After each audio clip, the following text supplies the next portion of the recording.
If you're curious about when your favorite Formula One race is this season, or you just want to know what the 2025 calendar looks like, this is the video for you. Watch to the end because I'm going to go through every single race of the 2025 F1 calendar. My name is John, the Motorsport Enthusiast, and you are now watching another episode of Track Limits here on ATYL Media. Let's not waste any time. Let's get right into it. So, first, I want to talk about the changes in the 2025 Formula One schedule. First, there is a later start. The Australian GP will take place on the 14th through the 16th of March, 2 weeks later than the start of the 2024 season. So that's change number one. Number two is that there's only one Saturday race. Las Vegas is the only Saturday race of the 2025 calendar. We had three in 2024 with Bahrain and Saudi Arabia. The third change is that Hungary has returned to its traditional position as the last race before the summer break, swapping places with Belgium. So you need to make note of that. Number four, a longer 3 week gap has been added in July between the British Grand Prix at Silverstone and the Belgium race. So another big change there.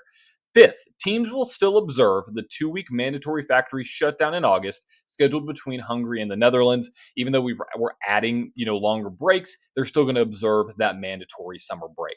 And the last change, the extended breaks in October and November have been removed, with races from Azerbaijan to Abu Dhabi now spaced out more consistently through the end of the season. So basically reallocating some dates, reallocating some breaks.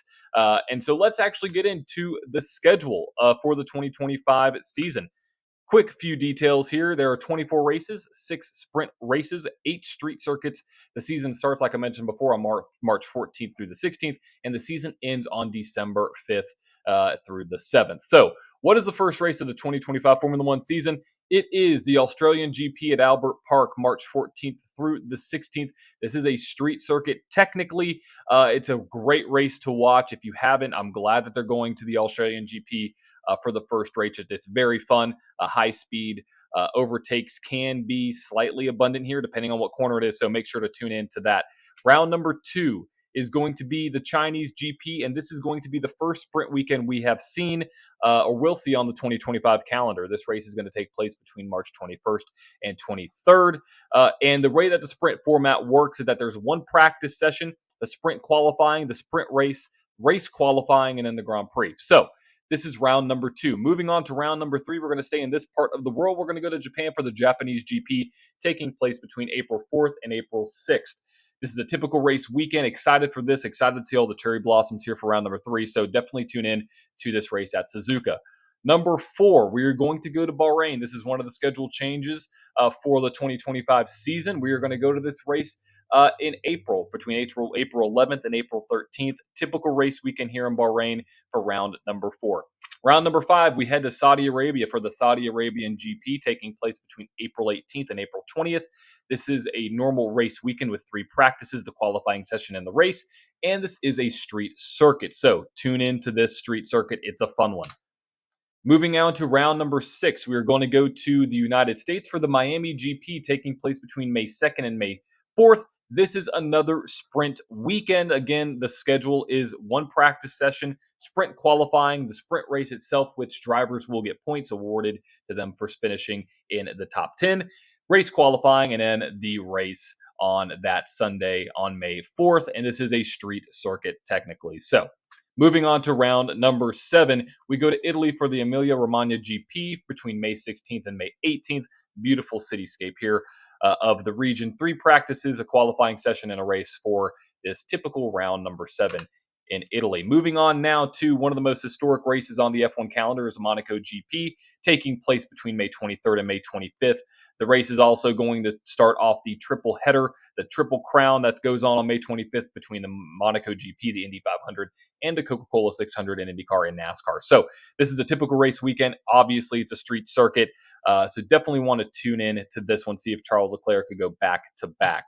Moving on, we're going to go to round number 8, which is the Spanish GP. Lovely city skyline there between May 30th and June 1st. Another typical race weekend here in number 9. Very fun race to watch. Moving on now to a country above the United States. It's the Canadian GP going up to Canada between June 13th and 15th. This is technically a street circuit because it's a semi-permanent racetrack. Part of the track is permanent, part of the track is not. So they classify this as a street race, 3 practices, a qual, and a race for this Canadian GP. Moving on now to round number 11, we go to Austria for the Austrian GP between June 27th and June 29th. Typical race weekend here in Austria, 3 practices, qual, and a race session. Now we move on to round number 12, the British Grand Prix taking place between July 4th and July 6th. Typical race weekend here for the British GP. Very much an historic race, so make sure to tune into that, see how Lewis Hamilton can perform in a Ferrari.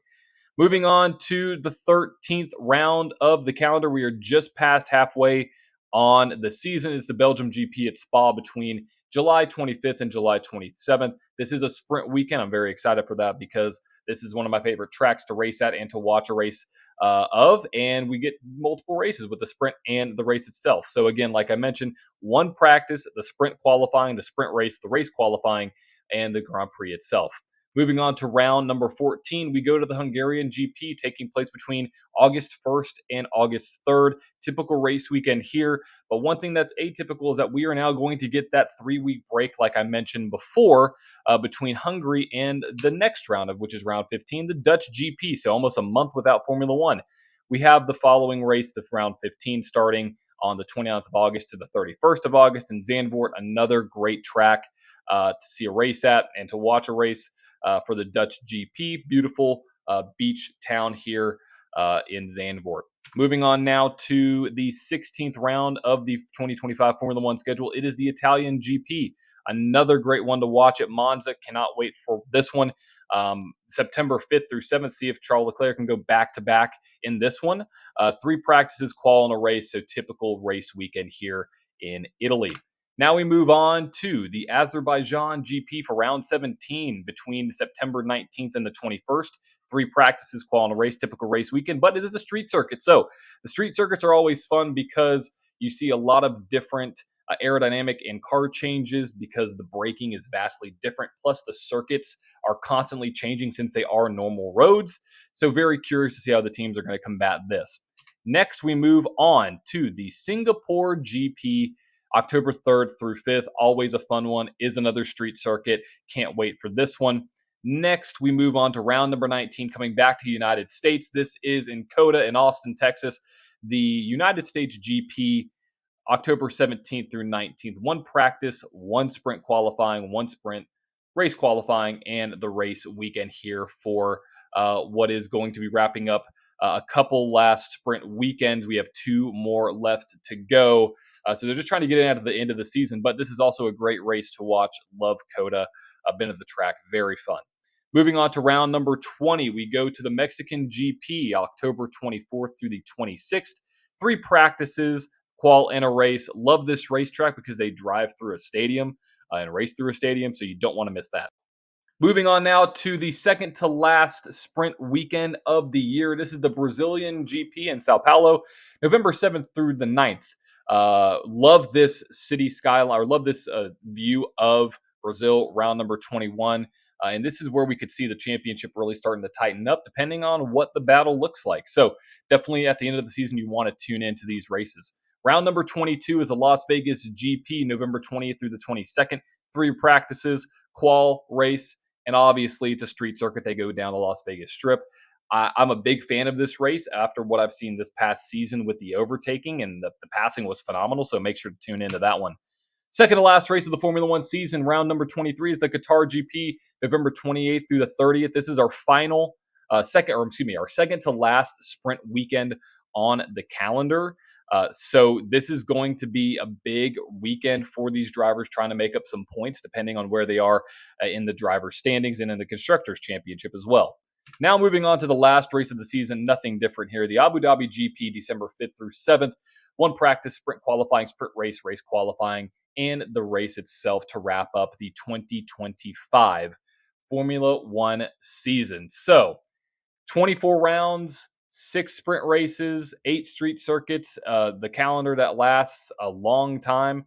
I think it's going to be a great season. It's the final season in this particular package. We're having all but 2 teams have the same driver lineup going into the 2025 season. So if you're going to watch a season, this is the season I would watch, because in 2026, it's going to change even more with the new regulations and the new cars. Thank you for watching. Would love if you would consider subbing to ATYL Media so you don't miss any other action from me, John the Motorsport Enthusiast, from Track Limits or any other creator we have here on the channel. And if you're a Formula One fan, let me know what race you are looking forward to the most in the comments. I would love to hear what your favorites are. Until next week, this is John from the Motorsports Enthusiast. See you next time.